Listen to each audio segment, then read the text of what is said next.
चला तर मंडळी, लोणी काढण्याच्या अवघड पद्धती पाहून तुम्ही सुद्धा बोर झाला असाल तर चला एकदम सिंपल आणि सोप्या पद्धतीने लोणी कसं काढायचं याची मी सविस्तर रेसिपी तुमच्यासोबत शेअर करते। व्हिडिओ जरी आवडला तर एक लाईक नक्की करा आणि आपल्या चॅनलला सबस्क्राईब करा।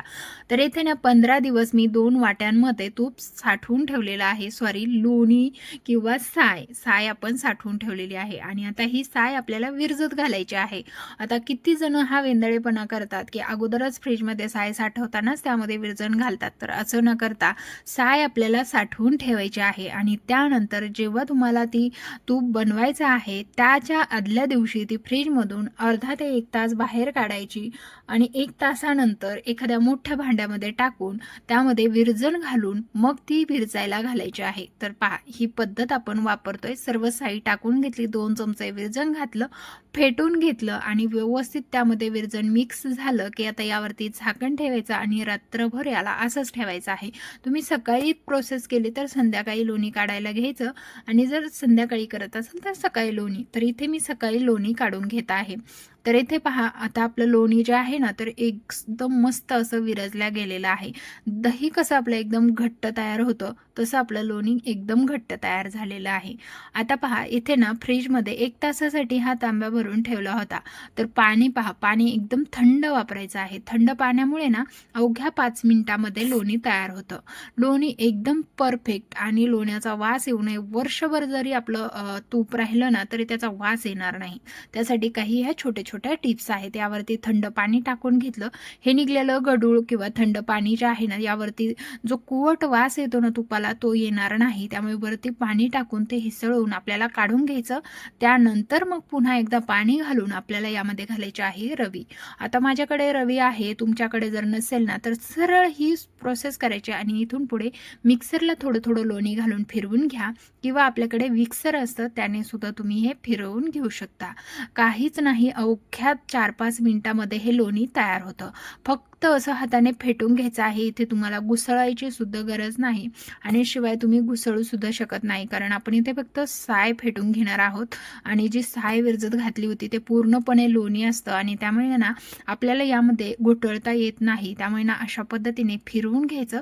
आता इथे व्हिडिओ कुठे स्किप न करता पहा, अगदी तुम्ही पाहू शकता 1 मिनिटातच दाणेदार आपलं लोणी तयार व्हायला लागलेलं आहे। पाण्याचं प्रमाण फक्त ना थोडं टाकत राहायचं आहे। पाणी एक सोबत तुम्ही सुरुवातीलाच घातलं, लोणी बनवायला घेतलं ना तर मग लोणी लवकर येत नाही, बरोबर की नाही? किती जणांसोबत हा प्रयोग झालेला आहे ते मला कमेंट करून नक्की सांगा।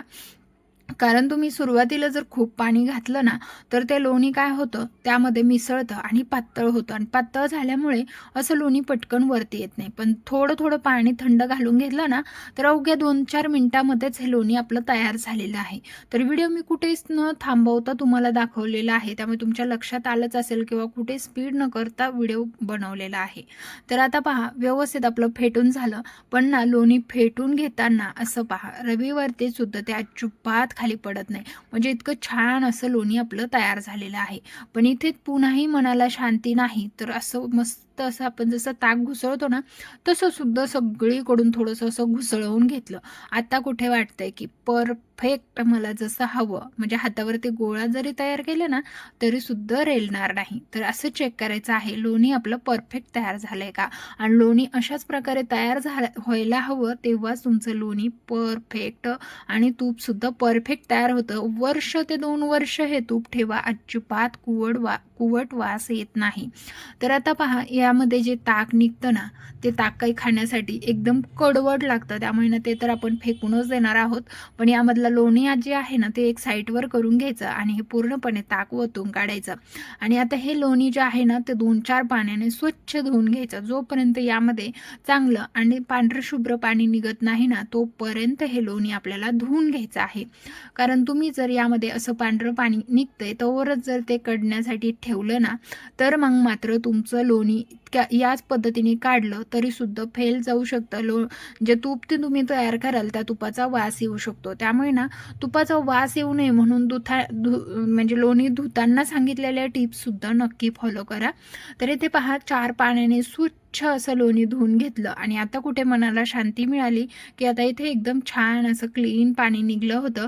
मग ते पाणी काढून टाकलं, हातावरती गोळा केला, त्याच्यासोबत थोडंसं खेळून घ्यावं म्हटलं, कारण एवढा सुंदर आणि दृष्ट लागेल असा आपला लोण्याचा गोळा तयार झालेला. आता हा लोण्याचा गोळा कडण्यासाठी लगेचच ठेवून देऊया. तर इथे ना लगेचच गॅसवरती पातेलं ठेवून लोणी कडून घेऊया. लोणी कडण्यासाठी फारसा वेळ आपल्याला इथे लागणार नाही, कारण आपण यामध्ये अजिबात ताकाचं प्रमाण किंवा पाण्याचं प्रमाण राहू दिलं नाही. हातावरती गोळा केल्यामुळे त्यामध्ये एक थेंबही पाणी राहत नाही. आता जेवढं लोणी आहे तेवढंच तुम्हाला तूपसुद्धा पडणार आहे. थोडीफार किती बेरी निघली हे सुद्धा मी तुमच्यासोबत शेअर करणार आहे.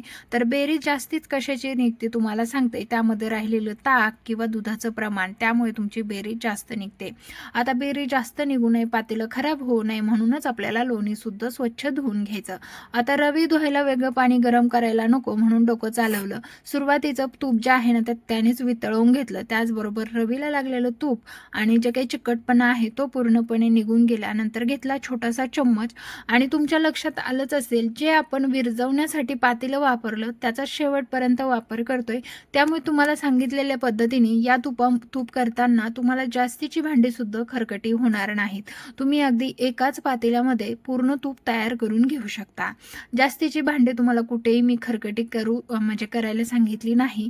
आता वेगवेगळ्या प्रकारचे वेगवेगळ्या पद्धतीने सांगितलेले व्हिडिओमध्ये खरं तर खूप किचकट पद्धती दाखवतात. असं काढा, तसं काढा, याने काढा, पण त्याने खरंच खूप गोंधळ होतो. साधं आणि सोपी पद्धत मी तुमच्यासोबत शेअर केलेली आहे, कारण आशा करते की तुम्हाला ही पद्धत नक्की आवडली असेल. तर पहा, असं थोड्या थोड्या वेळाने आपल्याला हलवत हे तूप कडवून घ्यायचं आहे. कंटिन्युअसली हलवत बसायची गरज नाही. थोड्या थोड्या वेळाने काय करायचं, फक्त इथे गॅसची हीट जी आहे ना ते मीडियम ठेवलेली आहे. खूप हाय हीटवरती आपल्याला तूप कडवायचं नाही. फायनली आपलं तूप कडलेलं आहे, कारण ती बेरी पूर्णपणे अशी गोल्डन कलरवरती झालेली आहे. तर तुम्हाला मी धाऱ्यामध्ये घेऊन दाखवलेलंच आहे. तर पूर्ण गोल्डन होईपर्यंत आपल्याला कडून घ्यायचं. आता इथे ना मी गॅस बंद केलेला आहे. गॅस बंद करून टाकायचा. तरी सुद्धा तुम्ही पाहू शकता पातेलं खूप गरम झालेलं असल्यामुळे त्याला हीट भेटते. आणि आता पहा, इथे ना मस्त असे तुळशीचे पानं टाकून घ्यायचे, म्हणजे आपलं तूप जे आहे ना आणखीन सुवासिक तयार होतं.